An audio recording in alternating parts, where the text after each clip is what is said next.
You do yoga, you're going to love yourself in the body that you're at, and your body improves sort of kind of effortlessly because it's not the first thing on your mind. You know, body improving effortlessly sounds fantastic. It is. So tell me a little bit more about this. A lot of people doing yoga. There was, I think, John Friend at Hayground recently. There were like 400 people in one class. Now, why is that? Why is yoga so hot right now? Well, I don't think that it's even hot. I think that yoga's just becoming mainstream, and that's the really interesting thing. Is it because we've read about so many celebrities doing it so regularly? I think that helps.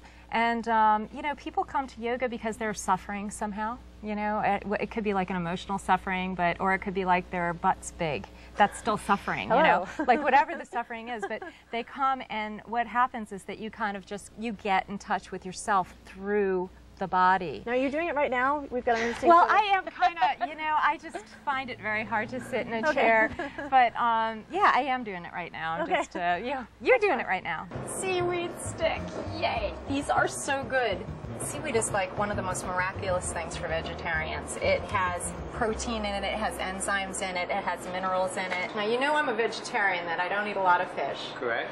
And I know that you know a little bit about sustainable fish. We've got a couple to choose from. Okay. We've got the Arctic char. Arctic char is like at the top of the list. It's the #1 most sustainable fish. That's correct. And this is one fillet, but It it's looks a just salmon like trout. salmon. Is that one okay? I think that's gorgeous. It has always been important for me to keep in touch with that innocence and that fearlessness of not being afraid to make a fool out of myself. Just go for it. Just be that. So there are also lots and lots of kinds of yogas.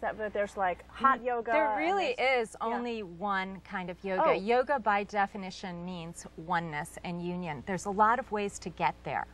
So there's a lot of styles of yoga. Okay. So that's what you're probably referring to. Like and I there's think one dress, but there's a lot of different kinds of dresses. Yeah, okay, there's gotcha. blue or pink, and there's Little long and there's dress, short. right, exactly. Right, Yeah, but you strapless. still feel good when you put it on. Right. Right, hopefully. Yeah. I don't want dark colors. I want light, light, light.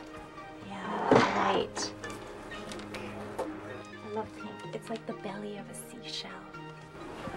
Yes.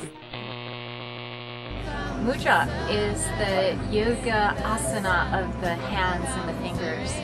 And there are a lot of mudras that we can use to assist us in meditation. They can make your yoga practice much stronger just by adding a mudra into your asana.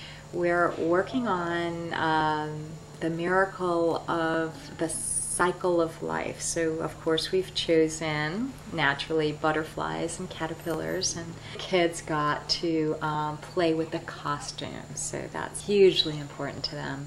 Why are all the yoga positions named after like downward dog and like seated cow? It's tricky, right? Yeah. Well, and if you go way back into the ascetic days of India, they were all these people would just go into the woods and like remove themselves from society, and they would try to experience nature, become one with nature. So by mimicking and trying to embody these animals, this is how they would come to these postures. It's like that's how they would discover that.